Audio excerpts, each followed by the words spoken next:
Let's look at 10.8, collisions and momentum in two dimensions. So you'll find 25 and 26 are essentially similar kinds of questions, it's the same question from different angles.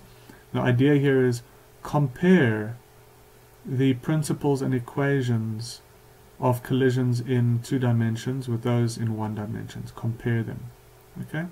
So let's have a discussion and then you can try to answer this yourself. So we can go straight to section 10.8.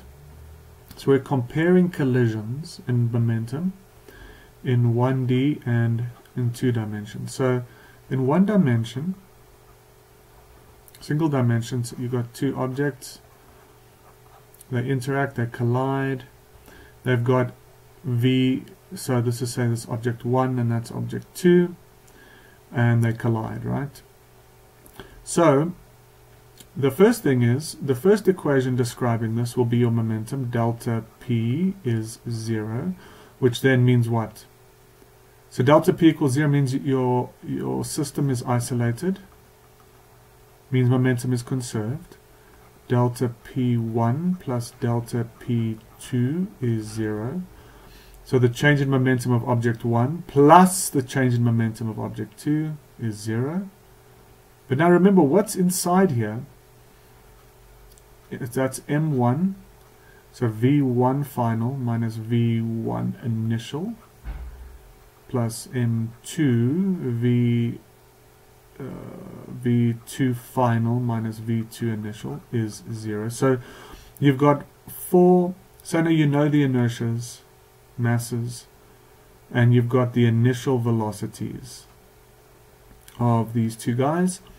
Then if you want to calculate the final velocities, you've got 2 unknowns with 1 equation. So what can you do? Well, then you can use, if you've got 1 equation with these 2 unknowns, so we don't know the final velocities, then we can use equation coefficient of restitution, which is minus V12 final over V12 initial. Right? And what was this? This is V1 final minus V2 final.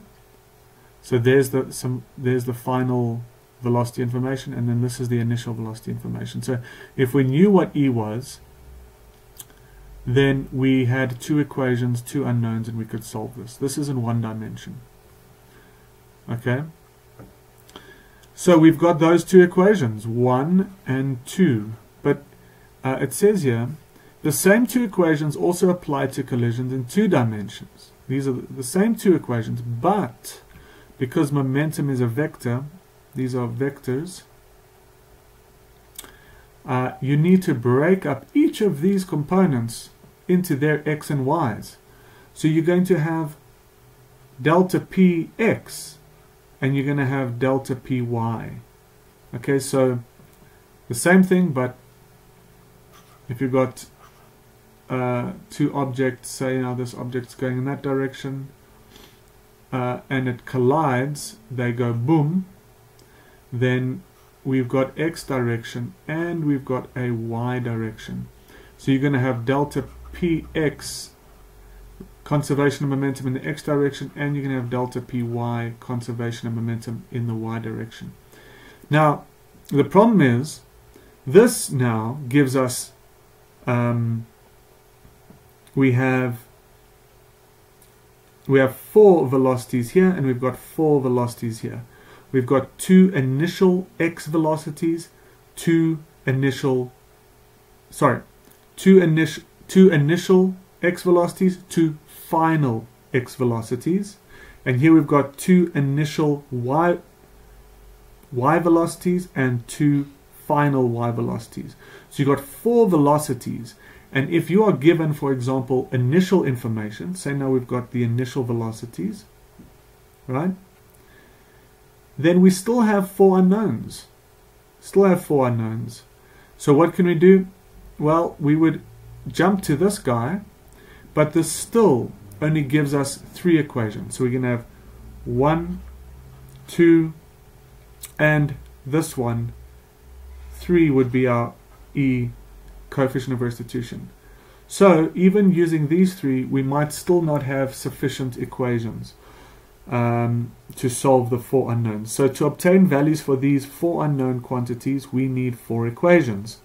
However, here we only have 3 equations, so it says, so unlike collisions in one dimension, we cannot determine the outcome of the collision without additional information about the final velocities. Okay, so we might need possibly one of these, some information about the final velocities, and then an angle relating these final velocities, something like that. Okay, there's many different ways. Okay, but I hope you get the big picture here.